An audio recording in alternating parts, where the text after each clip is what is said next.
In this video, I'm going to show you a very spectacular game played by Hans Niemann in round 11 of the Tata Steel Challengers tournament. And everybody is wondering, how is Hans doing?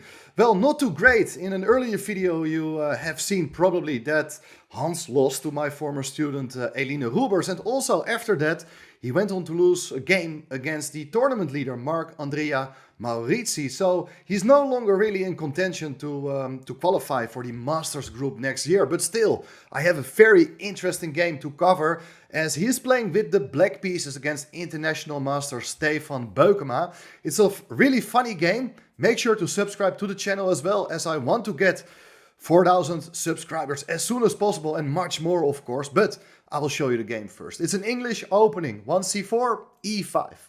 G3, and Hans goes for one of the most ambitious continuations with the move c6, intending to place the pawn on d5, and then you can get a very nice pawn center with pawns on d5 and e5, and therefore the main continuation here for white, instead of the automatic move bishop g2, white goes for knight f3 to attack the pawn on e5, and black goes for the move e4, attacking the knight. The knight goes to d4, and black played the move d5. So a lot of pawn moves in the opening, and black is grabbing a lot of space, will have very easy development. And after white captures the pawn on d5, black takes with the queen, bringing the queen out early with the idea to put pressure against that knight on d4. The knight goes back to c2. Not a great square for the knight, but it's just temporal because the knight will very soon come to e3. Well, knight f6 played, knight c3 attacking the queen, and the queen goes to e5. Black's main strategy is to maintain control over that pawn on e4. Bishop g2, and here bishop e7 is played. Black is intending to castle as soon as possible. At least that's what you would expect. Knight e3, and now knight brings out the knight to a6. So the knight, normally speaking, it would go to c5, but white played here the move queen c2, putting pressure against the pawn on e4, which is attacked now 3 times by queen, knight and bishop. Hans played here the move knight to b4, attacking the queen. The queen goes back to b1.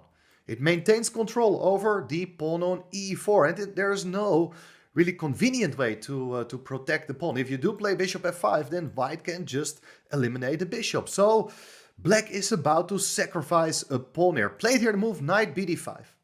If you take that knight on d5, let's say knight e takes d5, you take back with the c pawn, and you do have very nice position with these advanced pawns in the center. So the critical continuation was played in the game. White just takes the pawn on e4. But as you can see, the center is open, and also white's pieces are not very nicely developed here. Also the king is still stuck in the center. Don't take on e4. That really helps white to bring the queen back into the game. But much better is to take on e3. Now there are 2 possible recaptures. There's a possibility to take with the f-pawn. If you do that, then you're weakening your king's position a bit. So probably taking with the other pawn is a better idea. But in any case, the bishop comes out to f5, and it pins the knight on e4. But okay, there is knight takes f6 with check, no time to take the queen. But the big question is, how is black going to recapture on f6? And here, objectively speaking, Hans made an inaccurate decision by taking with the queen.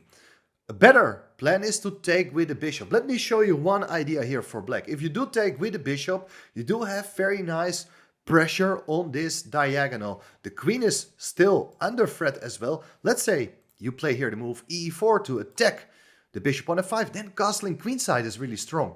This was all not played in the game. Black didn't take with the bishop on f6, as I said, but it's very relevant because now white has some issues. I mean, he can castle here, but the most important thing is that he can at least not take on f5 because of queen a5 check. If you go king f1, there's rook d1 with checkmate. So that's not possible. If you block the check with your b pawn, then you bring the bishop to c3 with check. Once again, if the king goes to f1, there's rook d1. So here you have a big problem as white. So as I said, you cannot take the bishop after castling. Better move, bishop e6, the game continues. But I like black's pieces in the center. They are having very nice control over the position. Anyway, this was not played. Hans had a different idea in mind. He decided to take with the queen. So the bishop is still protected. It hits the queen on b1. But now white plays also the move e4, attacking the bishop on f5. And after bishop to b4, check, the king goes to f1. And now, okay, there are some issues because bishop is still hanging. And in fact, this is the official novelty of the game. Hans dropped back with the bishop to e6, whereas in an earlier game the bishop went to g6. But I think with the bishop on e6, you don't have any pressure against the pawn on e4, but there are plans possibly to activate the bishop to c4 at some point. And well, there are a lot of possibilities here, but objectively speaking, white is not doing badly here at all. White is a pawn up, but needs to find a good plan to consolidate its position. And a good start here would be to play the move queen c2 to prevent the bishop from ever coming to c4. Later, you can play h4 with the idea to get a bishop out to g5, or possibly even later on try to find a safer place for your king. This is a critical continuation. It was not played in the game. White played here the move bishop f4, but now black castled queenside. So the king is absolutely safe on that side of the board. But most importantly, black is controlling the only open file on the board. Queen c2 played, and now rook to d4. Very interesting and important idea, because apart from the fact that black is about to double rooks on the d file, you also got to reckon with a piece landing on c4. For instance, the bishop can come there, but also the rook. If the rook comes to c4, it hits the queen, and the queen can easily get in trouble, while white at this point of the game still needs to find a good way for its king to find a safe spot and eventually to connect the rooks. Well, e5 played in the game, attacking the queen, opening up the diagonal for the bishop. Queen goes back to e7. Sacrifices are not really dangerous here at all. Everything is well protected. So white played here the move b3, covering the c4 square, but now rook h to d8. Of course, the pawn on h7 is not important, cannot be taken here because of rook d1 with checkmate. White definitely got to keep its pieces covering the back rank. h4 was played, and now, well, the idea is probably to go bishop g5 at some point. Something like h6 does make a lot of sense here to cover that square. Now bishop goes to f3, so that white is about to get its king to g2 and connect the rooks. Imagine that is possible. That's gonna happen. King is on g2. White's gonna play rook d1. Pieces are getting swapped. Then, okay, white is just enjoying its extra pawn. So black got to come up with something concrete here. Hans played the move bishop d2. That's a good move. If you do exchange the bishops, then the black rook is entering on the second rank. This looks very unpleasant, so you don't really want to do that. White played here the move e3, because black is also threatening to take on f4. So e3 played, and look now what's happening in the game. The rook is under an attack. It goes to d3. The rook is stable here, and there are even plans at some point probably to play a move like rook to c3. But okay, h5 played. What's the idea? White is trying to grab some space, but now the queen even comes to d7. Massive pressure along this d file, but still everything seems to be under control for white if he just finally puts his king on g2. But this was not played in the game. I think one reason why I didn't go for it is because of the move bishop to d5. Tremendous pressure against the bishop on f3. Note that the rook on d3 is indirectly defended. One interesting line here is that if you play the move e4 to hit the bishop, there's rook takes f3. King takes f3, and now fantastic idea, queen f5. With pressure against that pawn on e4. It's a cross pin. You cannot take on d5 because then the queen on c2 is hanging. You're not allowed to take the queen because the bishop hits the king on f3. Well, complicated line. It will even continue with a move like rook a e1, protecting the pawn on e4. You can take on e1, take back, Black captures the pawn on h5. And after king g2, okay, line continues with bishop e6, and then you're threatening a check. But after rook h1, this should be okay for white. Back to the game. Long line, complicated line. Maybe both players didn't really consider it at all. But let's see what happened in the game instead. White played here the move bishop e2, attacking the rook on d3. Of course, it's understandable that you want to get rid of that annoying rook, but you're really giving up control over the light squares in your own position. The idea is that if the rook goes away, you can even find a nice square for the queen at the other side of the board, trying to take some pawns over there. White is not doing too bad here at all. But instead, the much better move is to play the move bishop f5. You're protecting the rook. Bishop takes d3, runs into bishop takes d3 with check, double attack, you're winning the queen. That's not possible. White moved the queen away to c5. But the queen is getting in trouble now. Look at this. Black goes for the move b6, hits the queen. The queen goes to c4. Now black played the move b5, attacking the queen. One more time. The queen goes back to c5. And now it's rook c3, attacking the queen one more time. Note that the pawn on a7 is protected by the queen on d7.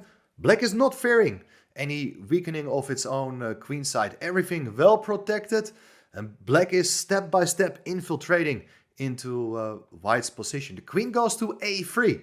And now another beautiful move, avoiding any annoying check on a6.